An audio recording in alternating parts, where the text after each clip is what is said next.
Hello, my name is Andrew Keane. Welcome to Keane on America, the daily interview show about the United States.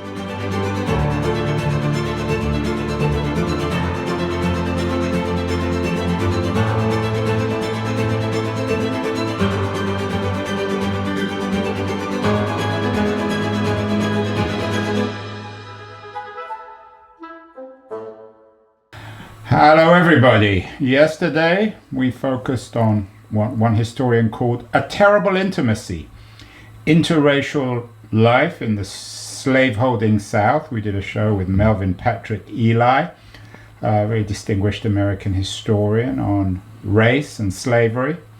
And we are fast forwarding a couple of hundred years. We have another book on race, but this one is entitled Are White Men Smarter Than Everybody Else? Playing offense in the fight for racial justice in America by my guest, Steve Phillips, a longtime activist in racial politics and American politics in general. Steve, welcome to the show. When it comes to racial justice, has anything changed over the last couple of hundred years? No. I mean, that's the short answer. So, I mean, yes, we're not in slavery anymore, and it's important to recognize what it took to end slavery. The country had to go to war with American against American, and the equivalent of what would be 7 million people were killed just to be able to say that people should not be able to be held in slavery. So obviously we've moved forward from that. But we're still a yawning racial wealth gap within this country. Most of the positions of power and influence, the quality of life and the conditions are very racialized, and there's a very significant racial gap. And I think we saw this after the murder of George Floyd in 2020, when there was fairly widespread acknowledgement that we had systemic ongoing racism within the country, and we had to actually tackle it, and we had not yet addressed it. So why, Steve? What's the reason for this? Well, my previous book was called How We Win the Civil War, and that actually started out metaphorically in terms of trying to understand the level of division that we have within the country, particularly in the past 10 years of how the country's been very divided, and that division has been more intense. But as we began to look into it, it really became clear that the Confederates never stopped fighting the Civil War.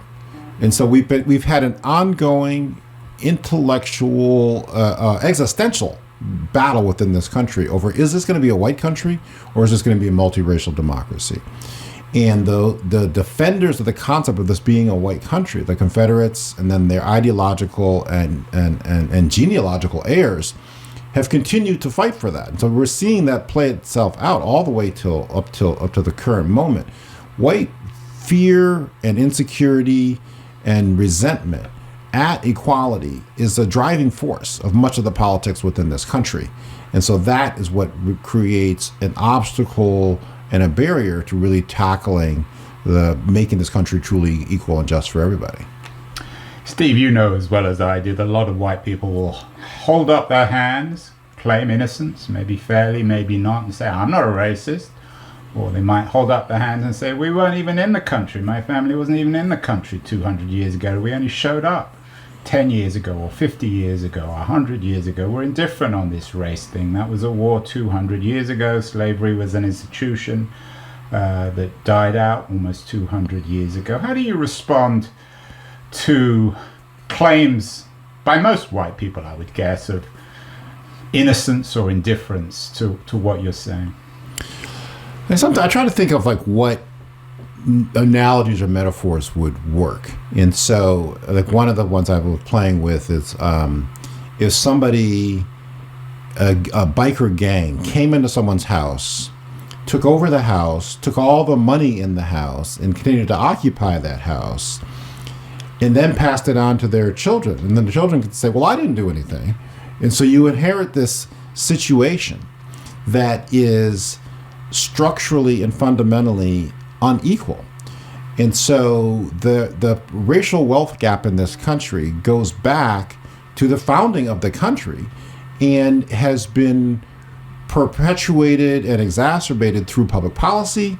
The GI Bill in this country after the World War II gave billions of dollars essentially to white people and created the white middle class within this country, and in many ways excluded people of color from that in terms of being access to loans and access to other wealth creating endeavors. And so we have the average white family has more than 10 times as much money and assets as the average black family within this country. And so one can say, I'm not currently perpetuating racism, but you have inherited a situation by which you are significantly materially better off because of the racism of this country. And that's just on that level. What I'm getting to in my current book is the continuation of preferences for whites that perpetuate this kind of inequality in terms of who gets hired, who gets promoted, who gets funded, who gets invested in. There's obviously currently a reaction by the current administration in terms of regulation, legislation on racial justice, racial rights. Did anything change, though, from the 60s in your take, in your narrative, Steve, in terms of the differences in economic wealth, power between white and black America, particularly after the various civil rights bills and actions and initiatives of the 60s and 70s and 80s? Yeah, things got better, and there was significant progress with the creation of a black middle class. And my own family is a recipient and a beneficiary of that. So I grew up in Cleveland Heights, Ohio, the suburbs of Cleveland. My family wound up desegregating our street, which is an all-white street. At the time, my brother was the first black student at the local elementary school. But my parents were concerned that the person who owned the house that we bought wouldn't sell it to us because we were a black family. And so they went and got a white civil rights lawyer to buy the house and then deed it over to us. And then that house, because it was in the suburbs and just a few miles from my grandparents' house, which was more in the city of Cleveland, grew and appreciated in value. It tripled in value and in its equity. And then my mom was able to access that equity to help pay for me to go to private school, which then gave me the opportunities to go on to higher education, to get the kind of education and opportunities that I've had. All of that is a reflection of the civil rights movement. The lawyer who helped us get our house originally was part of the whole fair housing rights movement, and we took advantage of the fair housing laws of the 1960s. So it definitely has helped create a larger black middle class and has made significant progress from where we were. But that's a different question from have we achieved actual equality within the country. Some people might hear your narrative, Steve, and say, well, everyone could have been Steve. You started with some disadvantages. You worked very hard. You ended up at Stanford University. In many ways, your narrative is rather like my wife's, whose family was from Mississippi. She did the same sort of thing. Aren't you just an example of the American dream? Not everyone can realize it, but that's the reality of America. Well, there's a couple of different ways to look at that and to think about it. And so looking fundamentally at the question of who holds positions of power and influence, and again, back to this question of the racial wealth gap. And so my mom was a school teacher. And as she explained, the only jobs available really to women overall, but certainly to black women, were as a school teacher or as a secretary. And so what does that mean in terms of accumulation of wealth? There's a woman, Rose Sanders, who was a lawyer in Alabama. And she used to say that, and she had gone to Harvard Law School. And she says, I didn't get into Harvard because I was so smart. She says, it was just about intelligence. My mom would have gotten in a long time ago. And so these institutions did not let people of color in. It was also, we're, here in the Bay Area. And so what people don't realize is the structural dimensions of who has access. And so computers were at colleges originally. The internet was a creation of being at different colleges.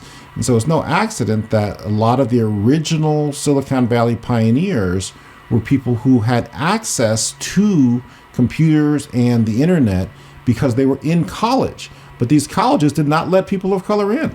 And so structurally from the very beginning, who actually has access to those?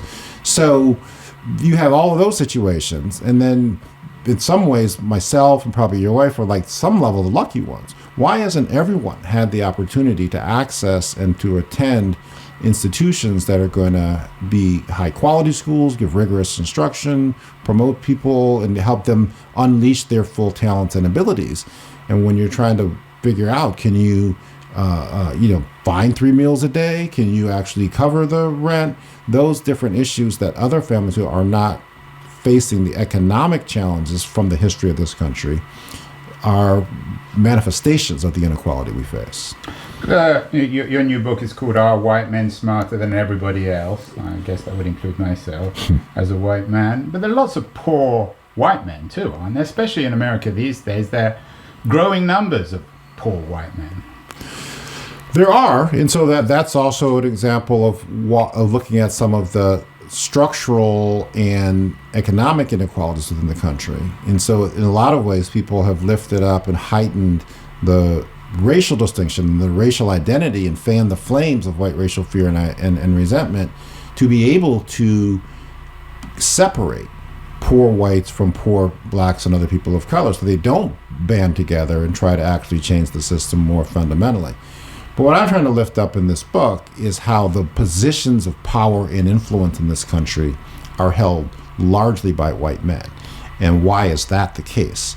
And really looking at the issues around the preferences that are being shown by default, in a lot of ways, semi-consciously, to be able to hand positions and influence and resources to white men. Before we identify those structures, Steve, I mentioned that there were some, or I asked you whether there were some benefits to what happened in the 60s, 70s, and 80s. You suggested there were. Has everything gone back to the pre-60s in the last 20, 30 years? I don't want to focus on the current administration. We talk about that perhaps a little bit too much. But of course, you had the Gingrich reaction in the 90s. You had the Bush presidency, and now you've got Trump. Has everything just gone back, as some people seem to be arguing, to an America of the 50s when it comes to race? Well, that is certainly the current debate within this country. And then you can even argue which 50s, that with this current administration. Yeah, 18 or 19. Exactly. With this current administration. Or even 1750. Right, attacking the 14th Amendment to the Constitution. Which, the 1860s creation, and really trying to undo that in an attempt to make the country whiter, that is a question of which 50s are we actually talking about. So I would say there's been a lot of this ongoing battle. It's in terms of the politics of this country, the Democrats, no Democratic candidate for president has won the majority of the white vote since Lyndon Johnson signed the Voting Rights Act in 1965. And so this undercurrent or not so undercurrent of fear and anxiety and resentment has animated certainly Republican politics within this country. And so this balance and this tension going back and forth has been, I would say, playing itself out in 80s and 90s. And now we're at this moment where this current administration has been unrelenting and unapologetic in taking a wrecking ball to all of the programs, institutions, initiatives designed to bring about equality within the country. And so that's the specific moment that we're in now. And that's actually what led me to write this current book. What's your reading of that? Is it the reappearance of overt American racism? Is it white America simply having enough of affirmative action programs? Is it anger, resentment, jealousy? How would you make sense of it? It's some of all of that, but fear and anxiety about diversity and about the other, and the other being people of color, has been part of this country's fabric and psychology since 1619, when black people were brought here. There were laws passed in the 17th century in South Carolina designed to control the behavior of blacks. They refer to the rapine nature of slaves. And so this notion that black people are to be feared and that white people should band together and try to control black people has been part of this country's calculus, it's psychology, it's politics since the beginning. And so it's flared up and down over the decades and centuries, and then lost the history of the rise of this current president. So when he got into the race in 2015, he was at 4% in the polls. And then he comes down that escalator and he does his press conference where he declares that Mexicans are rapists and murderers, and he zoomed to the top of the pack. And so fanning the flames of white fear, of racial resentment is core to the popularity and support of this current president. And so that has propelled him to this position of power that he is in, and something that too many people on the progressive side underestimate is how strong that fear is and how much it does inform political behavior in the country. You mentioned him coming down that escalator and talking about Mexican rapists and various other tropes. Are in his mind, and perhaps in the minds of the white Americans that you're critical of, have the Latino community been lumped with Black America? Is there any distinction between the two anymore? Well, that's a good question in terms of how the what is going to be the political loyalties and direction among the Latino community overall. So first, I just want to make sure I'm clear. I am obviously a clear critic of racism and preferences for any racial group, including whites and white men. It's also important to realize and to acknowledge, and not just acknowledge, but to embrace, there have always been white people who have been champions of and proponents of this country being a multiracial democracy. And so they tried even Thomas Jefferson tried to put a condemnation of slavery in the Declaration of Independence that the slaveholding states made them take out, the abolitionists, the civil rights activists. And so it's important to acknowledge that sector of the population going forward. It's not a question of people of color versus whites. It's an existential question of, is this a white country or is this a multiracial democracy? And there are lots of whites who want it to be a multiracial democracy, although not a majority of people, but enough that can comprise a majority. So then to the question of where the Latino community is at, that is one of the central fundamental questions in politics in this country right now.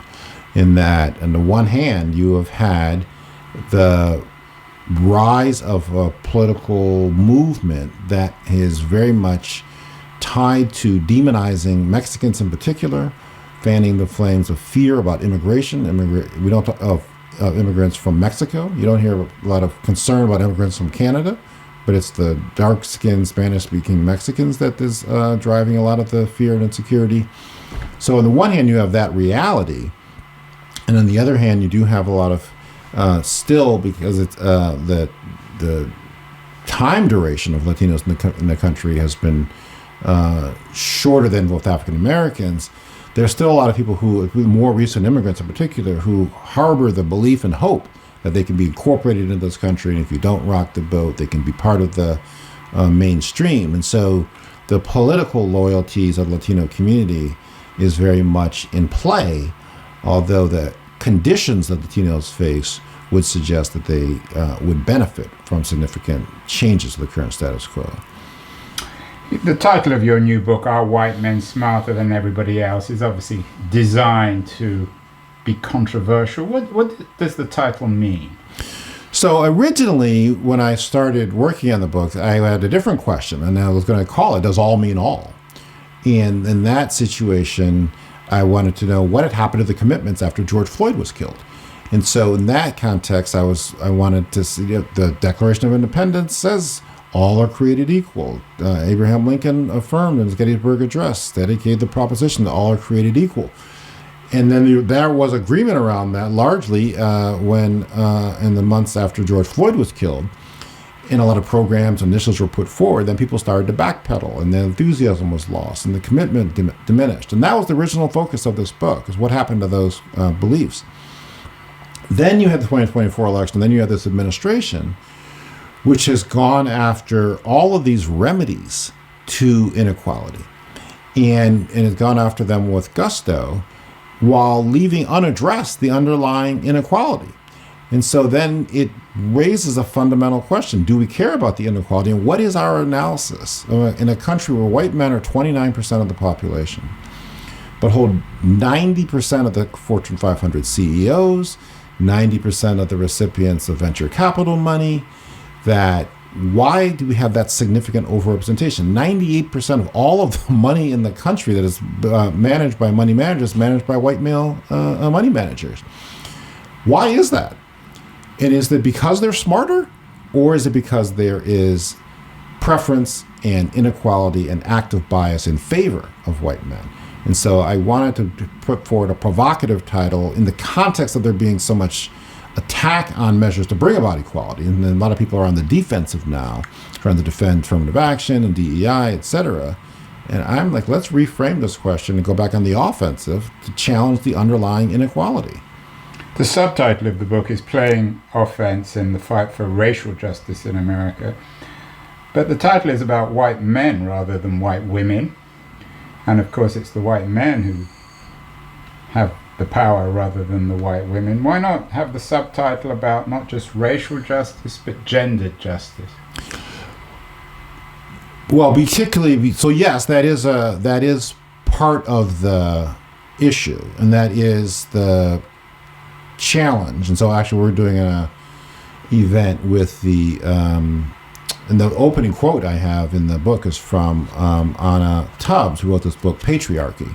Yeah, who's been on the show before. Oh, okay, yeah. So Anna, another Stanford grad. Yeah, Anna and her husband Michael are good friends. But partly it's just because I'm more of an expert on racial issues than I am on gender issues. And so I'm trying to identify with and connect and lift up the voices who are looking at the sexism part of it as well.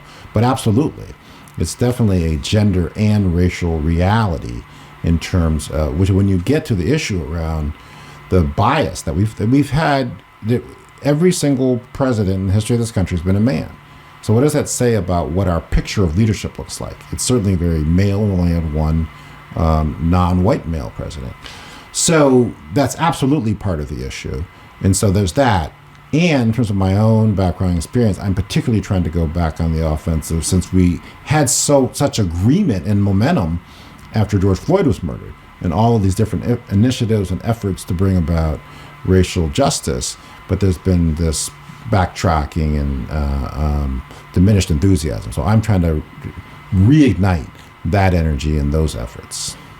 I want to come to Floyd in a minute because you've mentioned him a couple of times, but you mentioned there hadn't been a female president. There has, of course, been a black president, two-term president. How does that narrative or that reality fit into your narrative? Well, the first book I wrote, Brown is the New White, trying to actually articulate how Obama got elected. And that I've gone back and actually run these numbers. If Obama had run against Reagan in 1980 or 1984, and he had gotten the same percentage of each racial group that he got when he ran in 2008, he would have lost. The country was not diverse enough for there to be. The country was 12% people of color in 1965. It's 41% people of color now. So that diversification of the country and the electorate is what created the conditions for Obama to actually get elected and then to get reelected. So I was trying to illuminate that point because there's too few people who appreciated the importance of that and the importance of then building capacity and infrastructure and maximizing the power and potential of people of color in the multiracial new American majority. So that is part of the Obama piece. The other reality, and this is the reality of the current occupant of the White House as well, is the current occupant of the White House has run for office 3 times. Twice against a woman, once against a man. And the 2 times he ran against a woman, he defeated those women.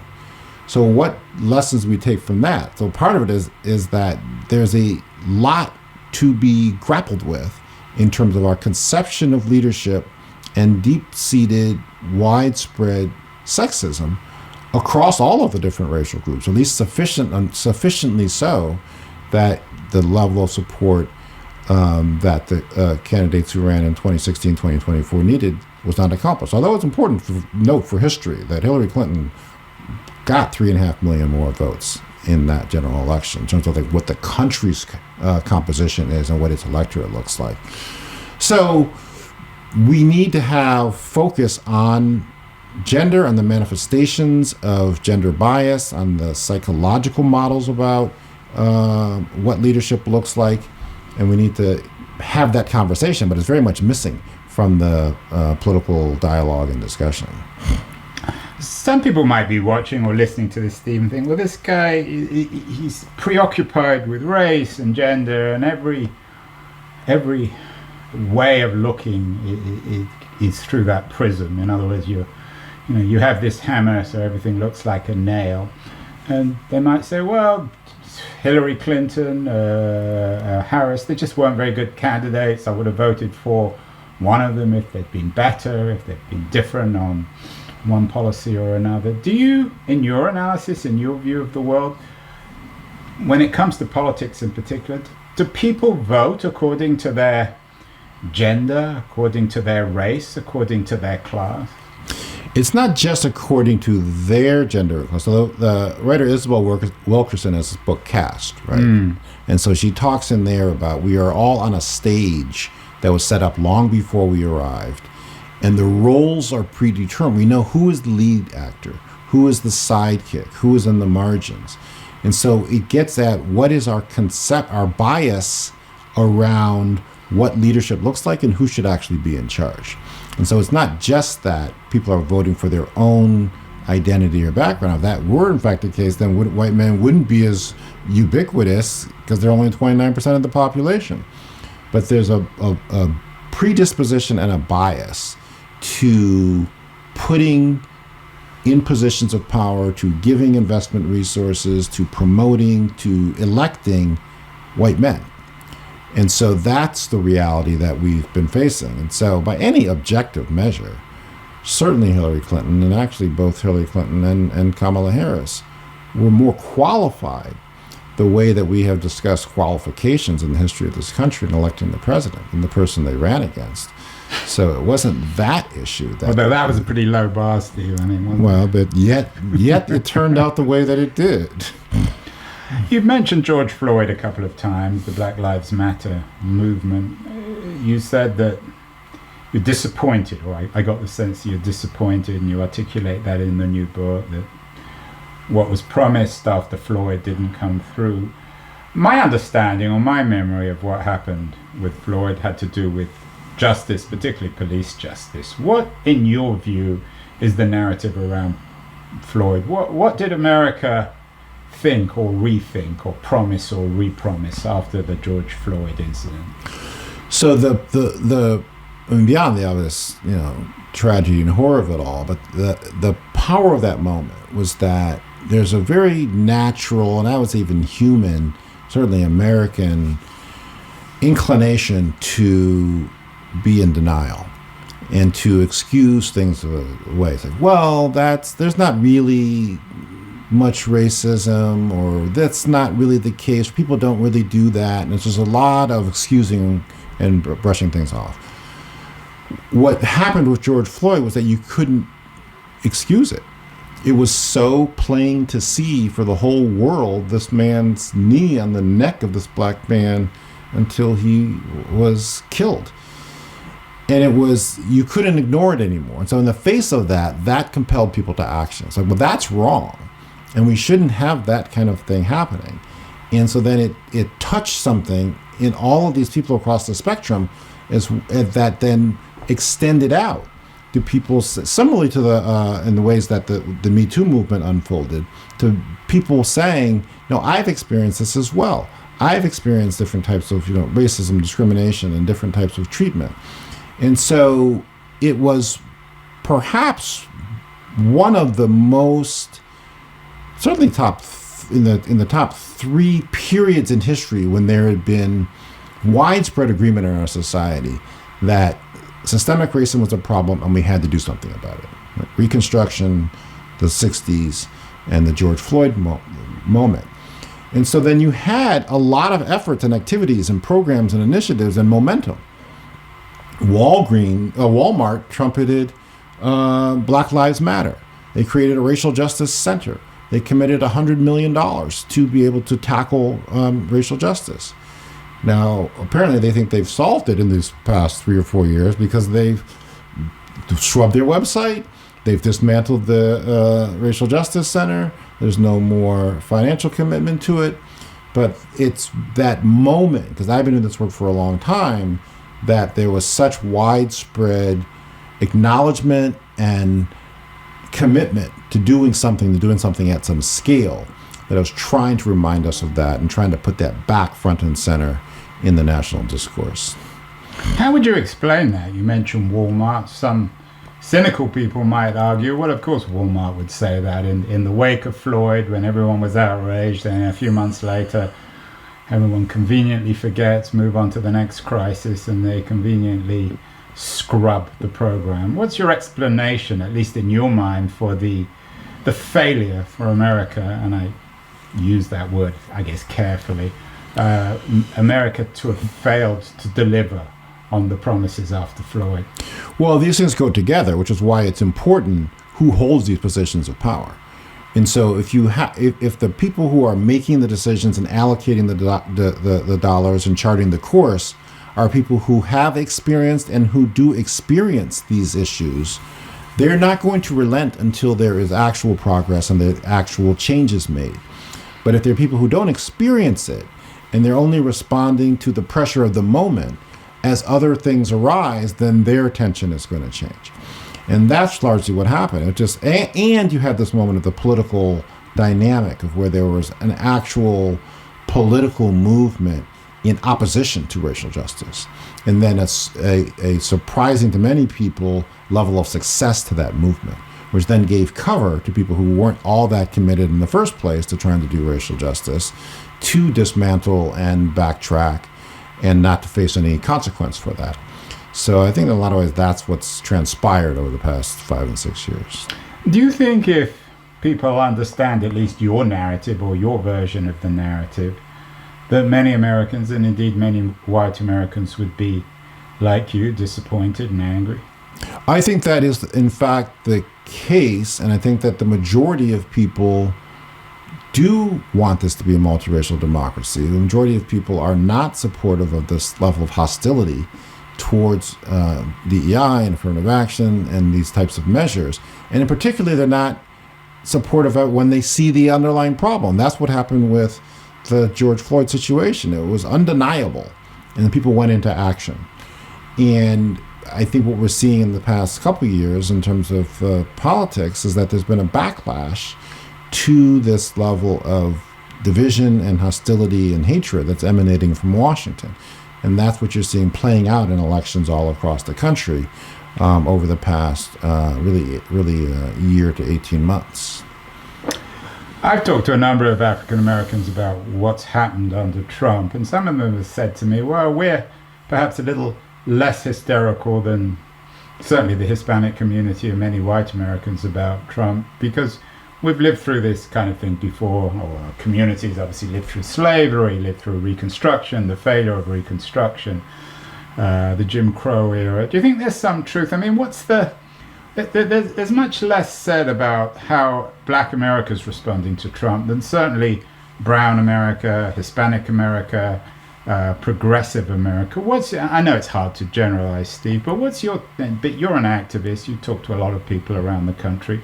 What's your take on how Black America is thinking and responding to Trump, and particularly his assault on institutions like DEI?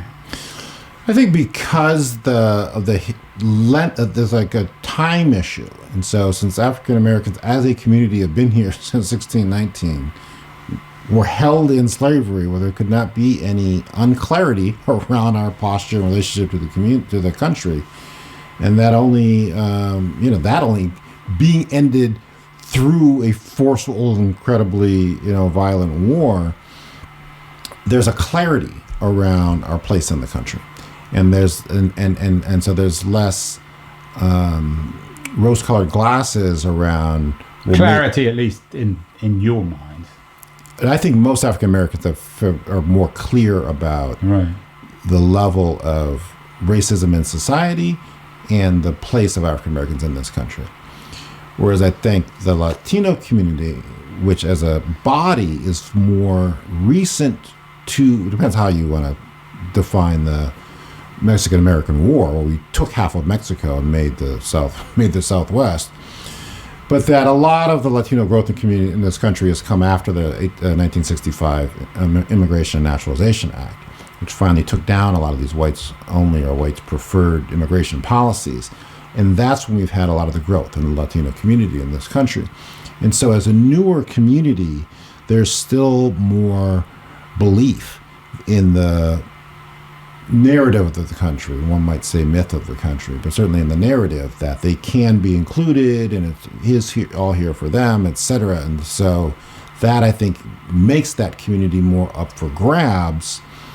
And there's been reluctance and insufficient investment on the progressive side, to back and support progressive Latino organizers who are clear-eyed around the level of marginalization, exploitation, oppression that Latinos still face.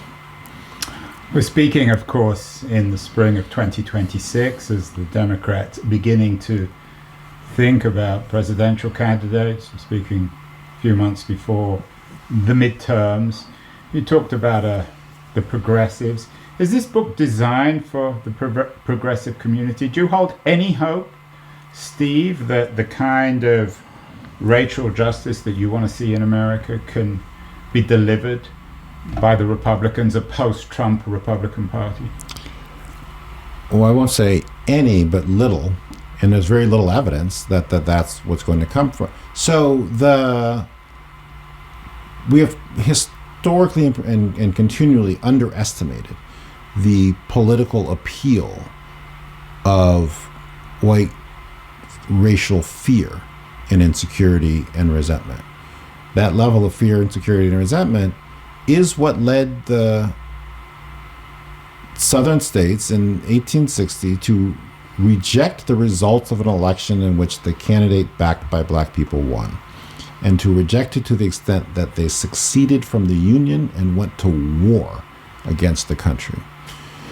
And then you have the attacks and assault and the distancing from all of the Reconstruction rules with the Supreme Court and the other Supreme Courts trying to narrow the reforms that were passed in terms of the 13th, 14th, and 15th Amendments.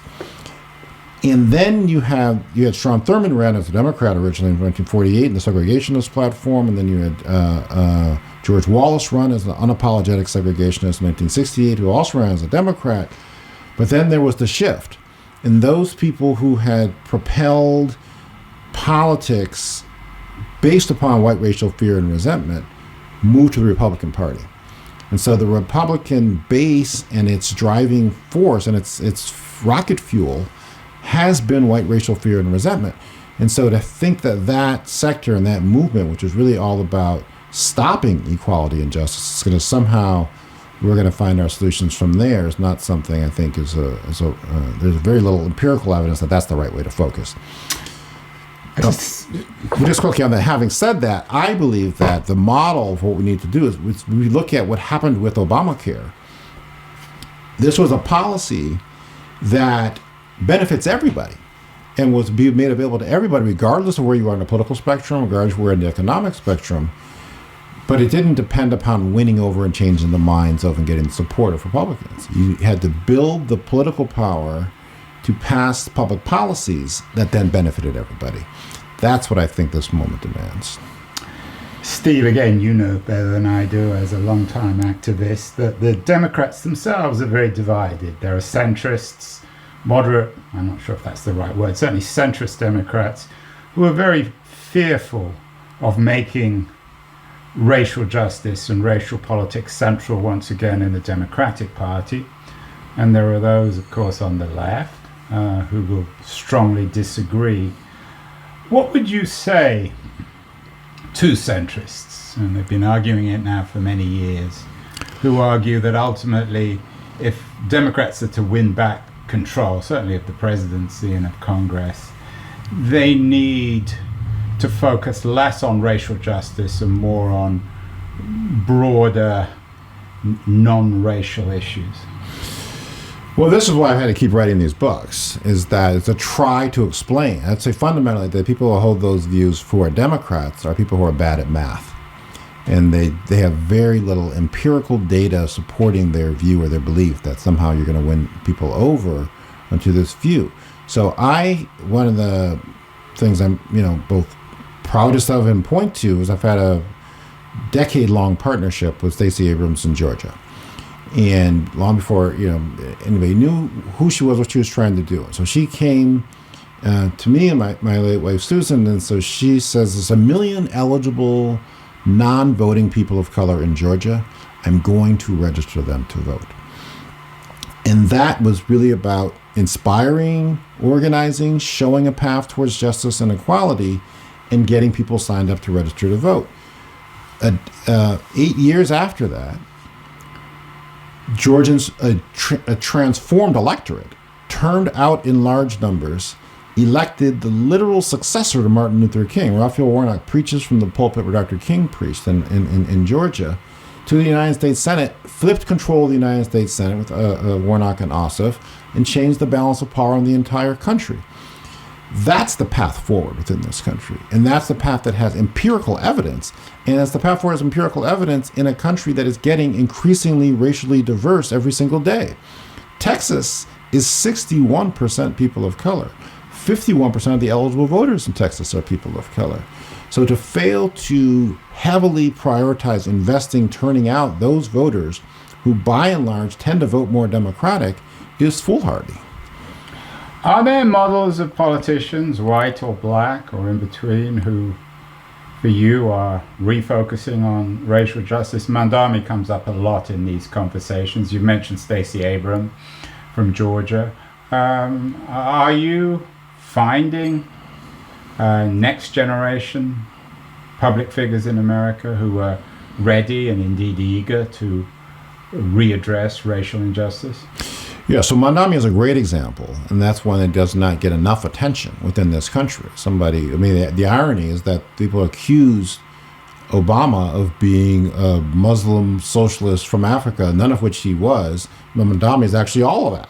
And so his unapologetic embrace of multiracial progressive politics inspired the electorate, brought lots of people out, and propelled him to victory and is giving him the political power to advance a public policy agenda where they're looking at child care for everybody and a much more fair tax system, etc. So that is a model that should be far more celebrated within progressive and democratic circles. Stacey Abrams, as I mentioned, the architect of what transformed in Georgia, the defender of the people's right to vote through the 2020 election, and then she's been championing one of the main defenders of the importance of multiracial democracy, of DEI through her American Pride Rising program. So that's a person here in in the Bay Area. Latifah Simon has now succeeded to Barbara Lee's seat, which was Ron Dellums' seat. And Latifah comes out of the multiracial Bay Area and is a very strong, unapologetic social justice, racial justice person. And I think in many ways represents the future of politics within this country. What about Newsom? You and I are talking in San Francisco. We both live here. He, at the moment at least, although it's probably a poisoned chalice, is the front runner for the Democratic nomination. Well, I have two-sided reality. If I've known Gavin Newsom, I've been in San Francisco, and I wasn't elected at all. I was in the school board in the 90s. So I've known Gavin Newsom for almost 30 years now. And so he has his strengths and his weaknesses. He's been a good critic of Trump and the direction that the current president has gone in. And yet he has not leveraged his positions of power and influence to support actual racial justice in general and African Americans in particular. He had said that he would make sure that the Kamala Harris's Senate seat, which there's only been a handful of black women senators in the history of this country, would stay a black women's seat. And he kind of, too clever by half, danced around that issue by appointing someone temporarily, but not putting his weight behind getting a black woman elected. And then similarly in the lieutenant governor's race, this going on this year, he's endorsed the three leading Democratic candidates of African American, Michael Tubbs, and then there's a Asian American woman, Fiona Ma, and a white guy, Josh Friday. Who's Gavin endorsing? The white guy. So he, in ways that are underneath the radar, he does not actually walk the walk in ways that you would want your next president to do. What concrete policies, Steve, do you want to see? I mean, I'm assuming you want DEI reimposed. What's your position on reparations? That is the ultimate question that we have to grapple with. So Nicole Hannah-Jones wrote this piece in 2020 in the New York Times about what is owed. And so we have a situation where the wealth in this country was created by the labor of black people and on the land that was taken both from black people and from from Native Americans. And so what are the responsibilities to our society for that? I mentioned before, somebody broke into a house and took all of the resources there and then just kept living there and kicked out the other people or put them in the the back in the second, the lesser home. What is owed to those people? And that's a conversation we can't even pass in this country, even when the Democrats had control of Congress, a bill to study the question of reparations. Not to give the reparations, but just to study and have that discourse and have that dialogue. So, and the people have put forward different measures. Angela Blackwell at Policy Link wrote a piece in 2020 after the George Floyd piece around what different corporations could do, what banks could do. Many banks came into existence, some of the insurance companies, their original profits came from insuring the bodies of black people to work as slaves. People paid that money, and that became the original capital for these insurance companies to get started. So she was saying, why don't banks provide interest-free mortgages to African Americans? So there's a number of policies and programs which have been put into the public square, but there hasn't been the will to grapple with them. And so we do have to ultimately confront this. We have a profound, significant racial wealth gap in this country, which was created and maintained intentionally. And are we ever going to have a conversation about that wealth gap in particular, and then its manifestations in terms of the quality of life for people and for African American people? So it's a long way of saying that we do have to grapple with what is owed, and we do have to actually look at ultimately paying reparations, as has been done in this country and in other countries where there has been similar treatment and exploitation of a single grouping of people. But how would it work, for example, with somebody like yourself? You as you say, you worked hard, your parents sacrificed, you got lucky, you went to Stanford, you're a very well-dressed, very prosperous black man. Would you get reparations? How would it work? Well, unfortunately, there aren't that many of me. Let's just start with that. Well, I know quite a lot personally. My wife's another example. Well, but writ large, the percentage, roughly a third of black people live in poverty. The numbers who are actually more well off are not nearly the same numbers as those who are not doing well economically. So writ large, there's that issue. So I do worried. I'm concerned that we can get too bogged down on the specifics, and the specifics can actually undermine the larger support. I want us to start with the question around what is owed. Does this country owe a commitment to redressing the inequality that was created and that has disadvantaged African Americans? So then you get to a question around how does it actually work? Is it checks to particular people? Now, I certainly would not need or would not, either would not take or would donate a check, but that's a separate issue from should there be public policy focused on the inequalities in the black community? And should we have a targeted investments to be able to make more jobs available, et cetera? it's some of those things are ways we can go about addressing this question of what is owed. There are creative minds within this country who can come up with those solutions, but we haven't even had the conversation yet, and that's the predicate to being able to determine which specific solutions. But in America, Steve, of the second half of the 2020s, post-Trump, where there's increasing economic inequality, not just between blacks and whites, but between whites and whites, and in America, lowering living standards, increasing competition with China. Do you really think that America broadly is ready for this conversation? Well, the question, who is America? And so I think Black America is ready for the conversation. Black America, but what proportion of America is Black America? 15%? In that range. And so then there is a similar questions need to actually take place for the other communities of color in terms of Latinos in general, Mexican Americans in particular. As I said, we took the majority of Mexico from Mexico and then created the southwestern states within this country. The railroads, which were tremendous economic engines of wealth in this country, were largely, the tracks for the rail largely built by Asians. And so what is owed to these communities who did this work which generated and created all this wealth?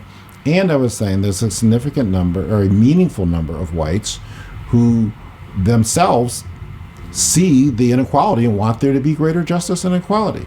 So I think all those people are ready for this conversation. And you saw this also, it was about a decade ago in the whole Occupy Wall Street period, that this notion about 99% versus the 1%. And that's the ultimate conversation that we have to be having. This is the richest country in the history of the world. Why is anybody poor? Why don't we not make a commitment to ending poverty? What are our values as a society, as people, as a community? Do we want people to be sleeping on the street and to be going hungry and not having good housing? Because we can actually solve all of that if we had the commitment and the determination and the courage to advance solutions in that direction. What about the Asian community? The railroads, for example, especially in the West, were built by immigrants or non-immigrants from Asia. How would it work, your argument, for when it comes to Asian Americans who tend to be much wealthier, I think, than whites, let alone black? Well, yes and no. There's different sectors of the Asians, and one thing people don't realize is that the immigration law, the very first immigration law in this country in 1790 said to be a U.S. citizen, you had to be a free white person. And the other thing that's up back, if you step way back, the world is a very diverse place, in that the world is about 85% people of color. So for the United States to be 90% white in the 1950s was a very intentional and exclusionary set of policies and practices. And at the core of that was this law that you had to be white to become a U.S. citizen. And that was challenged by a Japanese person in the 1920s. And the Supreme Court says, no, you can't be a citizen because you're not white. And so that was the status of this country until the mid-1960s. And I was born early 1960s, so that's a fairly recent, I'm not that old, right, the reality. So you have that reality. And then after some of those laws were changed in the 1960s, many of the Asians who came over were of the professional sector of Asians. And so it's not that their economic status was different, and they had more of an economic base to start with, which is why there's somewhat better economic status and statistics, but still less than whites. That there's still a racial wealth gap between Asians and whites. There's still a gap in terms of the positions that are held in positions of power within the country that don't benefit Asians as well, to say nothing of the all different sectors of Asians who also work in fields and work in housekeeping positions and other working class positions. Large number of those positions are also held by Asians. So this concept of raising all of the boats and all coming up together will benefit Asians significantly as well. Final question, Steve. You've been very generous with your time. Do you believe in the long run, if what you are arguing for in our white men smarter than everyone else, could you imagine a colorblind American society where, independent of race, everyone is doing about the same as everybody else? And if so, is there a contradiction between that and focusing on racial policy to get there? In other words, if America is ever to be truly colorblind, is the way to get there by focusing on color?